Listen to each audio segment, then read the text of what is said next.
Selamat pagi anak-anakku. Kita akan lanjutkan materi kita, yaitu mengenai lensa cekung, ya. Lensa cekung. Nah, untuk membahas lensa cekung ini, terlebih dahulu kita akan pahami bagian-bagian dari lensa cekung ini, ya. Nah, mari kita lihat. Dari gambar yang saya tuliskan di sini, ya. Di sini terlebih dahulu kita gambar sumbu utamanya. Kemudian kita gambarkan. Nah, ini saya buat seperti, nanti selanjutnya kita akan buat hanya garis lurus aja ya, Nak, ya. Nah, tapi supaya kalian pahami dasar dan konsepnya, yang mana yang menjadi fokus aktif dan fokus pasif seperti yang sudah saya jelaskan pada video sebelumnya, ya. Saya harus gambarkan permukaan ini, ya. Nah, perhatikan baik-baik. Di sini yang pertama sekali kita buat adalah sumbu utama.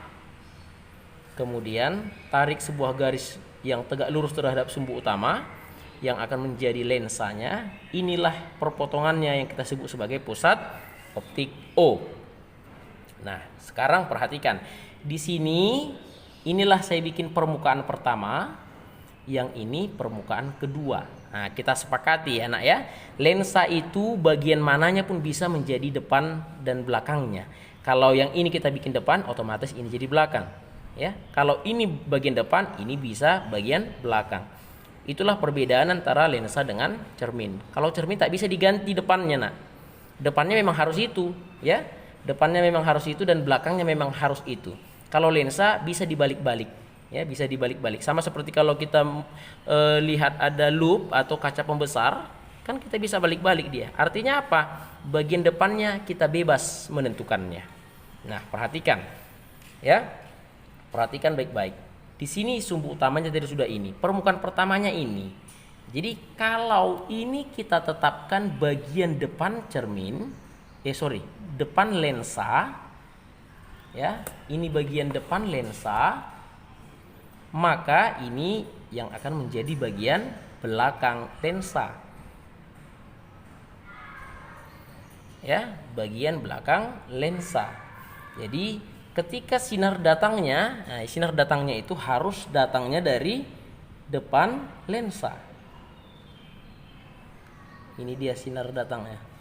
Datang dia dari sini, otomatis nyampe di lensa, dia akan dibiaskan oleh fokus yang dibentuk oleh permukaan yang dijumpainya. Permukaan yang dijumpainya permukaan satu, Nah. Jadi permukaan satu itu dibentuk dari sini. Nah, ini dia. Bisa? Nah, ini dia. Berarti ini R1-nya, inilah F1-nya. Karena yang dijumpainya adalah permukaan satu. Bisa, Nak, ya?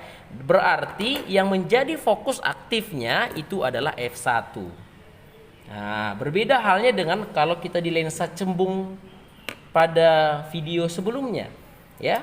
Pada video sebelumnya fokus aktifnya itu berada di belakang lensa. Sekarang fokus aktifnya berada di depan lensa. Inilah merupakan lensa negatif, ya. Nah, seperti ini dia. Kemudian itulah yang membedakan nanti dengan cermin. Lagi-lagi sifat antara cermin dan lensa semuanya berkebalikan. Kalau pada cermin, fokusnya yang positif itu berada di depan cermin. Sedangkan pada lensa, fokus yang positif itu berada di belakang lensa. Ya. Fokus yang negatif itu justru berada di depan lensa. Kalau pada cermin, fokus yang negatif itu berada di belakang cermin.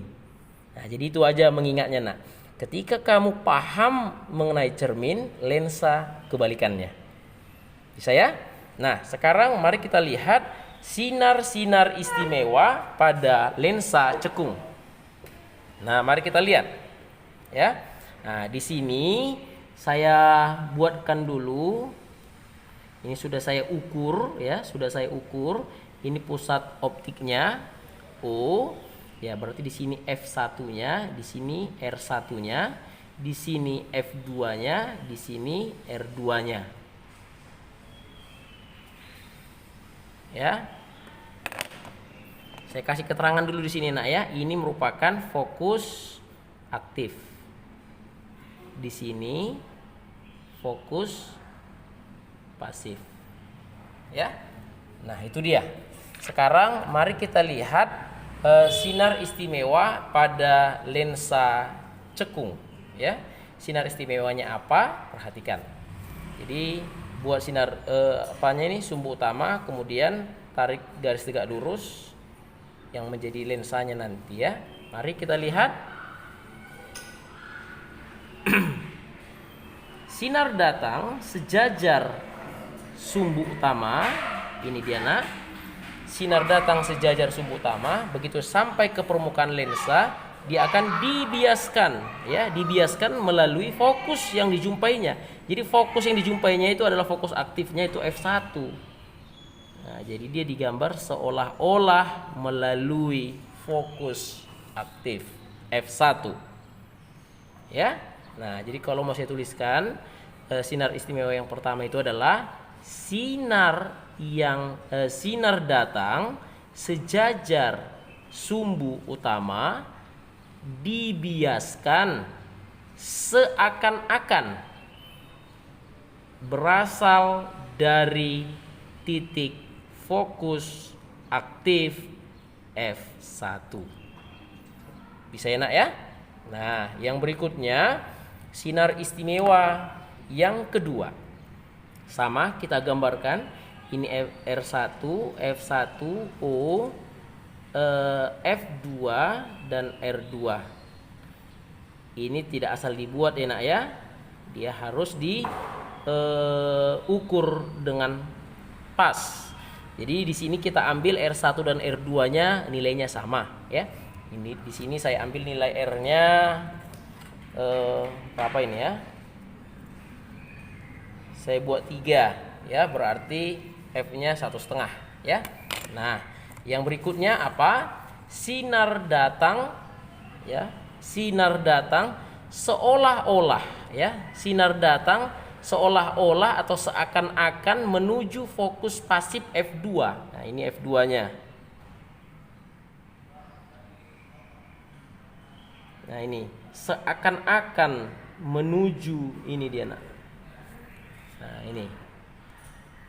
Sinar datang seakan-akan menuju ke titik fokus pasif F2.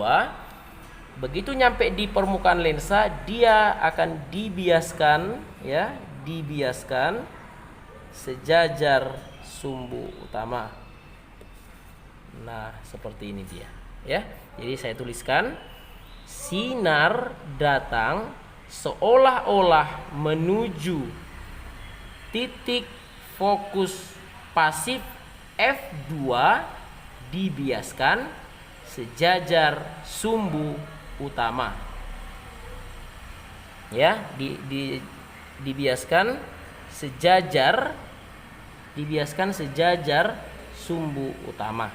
Ya. Nah, itu dia.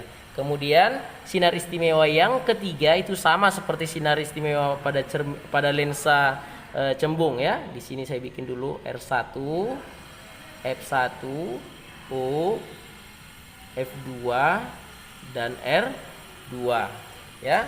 Baru kita buat sinar datang melalui titik pusat optik O diteruskan tanpa membias. Ya.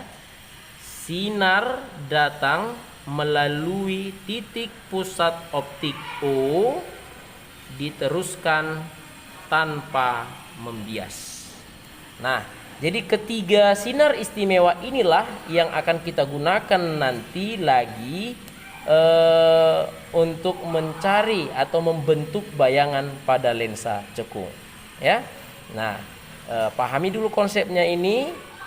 Di video yang berikutnya kita akan bahas, kita akan pelajari bagaimana melukis pembentukan bayangan pada lensa cekung. Sekian pelajaran kita hari ini. Tetap semangat ya, tetap semangat. Ingat ujian sebentar lagi akan kita adakan ya. Persiapkan dirimu dengan baik supaya mendapatkan hasil yang baik pula. Terima kasih.